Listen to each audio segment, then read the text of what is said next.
Drug case ಒಂದ್ ಕಡೆ ಪ್ರಜ್ವಲ್ ರೇವಣ್ಣಗೆ ಮತ್ತೊಂದು ಸಂಕಷ್ಟವನ್ನ ತಂದೊಡ್ತಾ ಇದೆ. ಈಗಾಗಲೇ ಅವರನ್ನ ಅಮಾನತು ಮಾಡಿ ಆದೇಶವನ್ನ ಕೂಡ ಹೊರಡಿಸಲಾಗಿರುವಂತದ್ದು. ಈ ಬೆನ್ನಲ್ಲೇ ಅಮಾನತು ಬಳಿಕ ಪ್ರಜ್ವಲ್ ಅನರ್ಹಕ್ಕೆ ಒತ್ತಡವನ್ನ ಹೇರಲಾಗ್ತಾ ಇದೆ. ಮಹಿಳಾ ಆಯೋಗಕ್ಕೆ ಸಾಲು ಸಾಲು ದೂರುಗಳು ಕೂಡ ಬರ್ತಾ ಇದ್ದಾವೆ. ಪುತ್ರ ಪ್ರಜ್ವಲ್, ತಂದೆ ರೇವಣ್ಣ ಅನರ್ಹಕ್ಕೆ ಒತ್ತಡಗಳು ಕೂಡ ಹೆಚ್ಚಾಗ್ತಾ ಇದೆ. ಮಹಿಳಾ ಆಯೋಗಕ್ಕೆ 700 ಮಹಿಳೆಯರಿಂದ ಪತ್ರ ಕೂಡ ಬಂದಿರುವಂತದ್ದು. ಪೆನ್ ಡ್ರೈವ್ ಕೇಸ್ ಇದೀಗ ಮತ್ತೊಂದು ತಿರುವನ್ನ ಪಡೆದುಕೊಳ್ಳುವಂತಹ ಎಲ್ಲ ಸಾಧ್ಯತೆಗಳು ಕೂಡ ಇರುವಂತದ್ದು. ಒಂದ್ ಕಡೆ ದಳಪತಿಗಳಿಗೆ ಮತ್ತಷ್ಟು ಒತ್ತಡಗಳು ಕೂಡ ಹೆಚ್ಚಾಗ್ತಾ ಹೋಗ್ತಾ ಇದೆ. ಒಂದ್ ಕಡೆ ಅನರ್ಹವನ್ನ ಮಾಡಲಾಗಿದೆ ಪ್ರಜ್ವಲ್ ರೇವಣ್ಣರವರನ್ನ. ಆದ್ರೆ ಅನರ್ಹ ಮಾಡೋದು ಬೇಡ, ಪಕ್ಷದಿಂದ ಉಚ್ಚಾಟನೆಯನ್ನ ಮಾಡಿ ಅಂತ ಕೂಡ ಹೇಳಲಾಗ್ತಾ ಇರುವಂತದ್ದು. ಈ ಒಂದು ಪ್ರಕರಣ ಮತ್ತೊಂದು ತಿರುವನ್ನ ಪಡೆದುಕೊಳ್ಳುವಂತಹ ಎಲ್ಲ ಸಾಧ್ಯತೆಗಳು ಕೂಡ ಇರುವಂತದ್ದು. ಈ ಕುರಿತು ಮತ್ತಷ್ಟು ಡೀಟೇಲ್ಸ್ ಕೊಡ್ತಾ ಹೋಗ್ತಾರೆ ನನ್ನ ಕಲೀಗ್ ಮಾದೇಶ್ ನೇರ ಸಂಪರ್ಕದಲ್ಲಿ ಇದ್ದಾರೆ. ಮಾದೇಶ್, ಈಗಾಗಲೇ ಪ್ರಜ್ವಲ್ ರೇವಣ್ಣ ಅವರನ್ನ ಒಂದ್ ಕಡೆ ಅಮಾನತು ಮಾಡಲಾಗಿದೆ. ಈ ಒಂದು ಪೆನ್ ಡ್ರೈವ್ ಕೇಸ್ ಏನಿದೆ ಅದು ತನಿಖೆ ನಡೆಯುವಂತಹ ಸಂದರ್ಭದಲ್ಲೇ ಅಮಾನತಾಗಿದೆ. ಒಟ್ಟಿನಲ್ಲಿ ಈಗ 700 ಪತ್ರಗಳು ಬಂದಿರುವಂತಹ ಬೆನ್ನಲ್ಲೇ ಅವ್ರನ್ನ ಅನರ್ಹ ಮಾಡಬೇಕು ಅಂತ ಒಂದಷ್ಟು ಕೂಗುಗಳು ಕೇಳಿ ಬರ್ತಾ ಇದೆ. ಅನರ್ಹ ಮಾಡುವಂತಹ ಸಾಧ್ಯತೆ ಇದೆಯಾ? ಪಕ್ಷ ಯಾವ ರೀತಿಯಾದಂತಹ ತೀರ್ಮಾನ ಕೈಗೊಳ್ಬಹುದು? ಡೀಟೇಲ್ಸ್ ಕೊಡ್ತಾ ಹೋಗೋದಾಗ.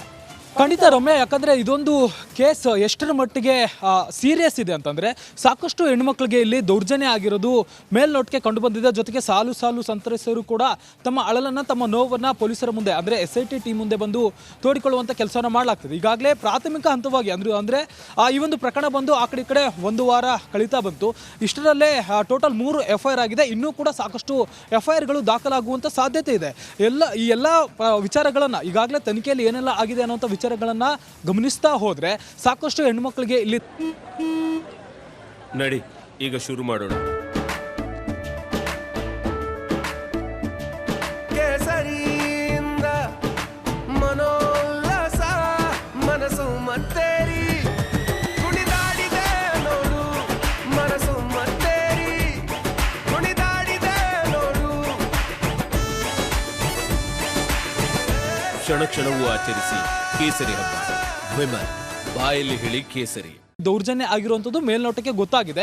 ಇದು ಅವರು ಅಧಿಕಾರ ಮತ್ತು ತಮ್ಮ ಒಂದು ಪ್ರಭಾವವನ್ನು ಬೆಳೆಸ್ಕೊಂಡು ಈ ರೀತಿಯಾದಂಥ ದೌರ್ಜನ್ಯ ಎಸಗಿದ್ದಾರೆ ಅನ್ನೋದು ಮೇಲ್ನೋಟಕ್ಕೆ ಗೊತ್ತಾಗ್ತಿದೆ. ಈ ಒಂದು ವಿಚಾರದ ಬಗ್ಗೆ ಹೀಗೆ ಸಾಕಷ್ಟು ಮಹಿಳಾ ಸಂಘಟನೆಗಳು ಮತ್ತು ಒಕ್ಕೂಟಗಳು ಧ್ವನಿ ಎತ್ತುವಂಥ ಕೆಲಸವನ್ನು ಮಾಡಲಾಗ್ತದೆ.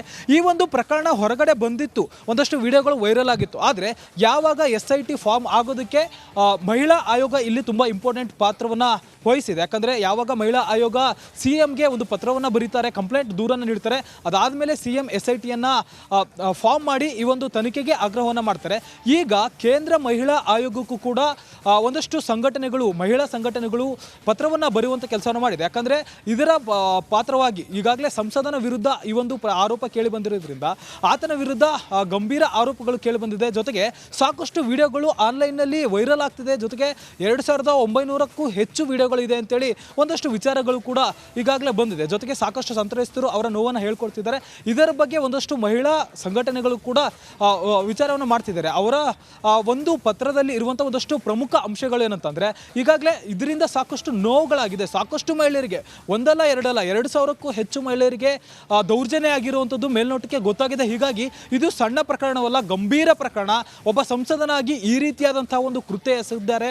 ಅವರನ್ನು ಯಾಕೆ ಇನ್ನೂ ಕೂಡ ಬಿಡಲಾಗಿದೆ? ಅವರ ವಿರುದ್ಧ ಕಠಿಣ ಕ್ರಮವನ್ನು ಕೈಗೊಳ್ಳೋದಲ್ಲದೆ ಅವರನ್ನು ಸಂಸದ ಸ್ಥಾನದಿಂದ ಅನರ್ಹ ಮಾಡಬೇಕು. ಜೊತೆಗೆ ಅವರ ತಂದೆಯಾದಂಥ ರೇವಣ್ಣ ಅವರ ವಿರುದ್ಧವೂ ಕೂಡ ಒಂದಷ್ಟು ಆರೋಪಗಳು ಕೇಳಿಬಂದಿದೆ. ಅವರನ್ನು ಕೂಡ ಅನರ್ಹ ಮಾಡಬೇಕಂತೇಳಿ ಸದ್ಯಕ್ಕೆ ಮನವಿ ಮಾಡಿಕೊಂಡು ಕೇಂದ್ರ ಮಹಿಳಾ ಆಯೋಗಕ್ಕೆ ಪತ್ರವನ್ನು ಬರೆಯಲಾಗಿದೆ. ರಮ್ಯಾ, ಮಾದೇಶ್, ಧನ್ಯವಾದ ತಮ್ಮೆಲ್ಲ ಮಾಹಿತಿಗಾಗಿ.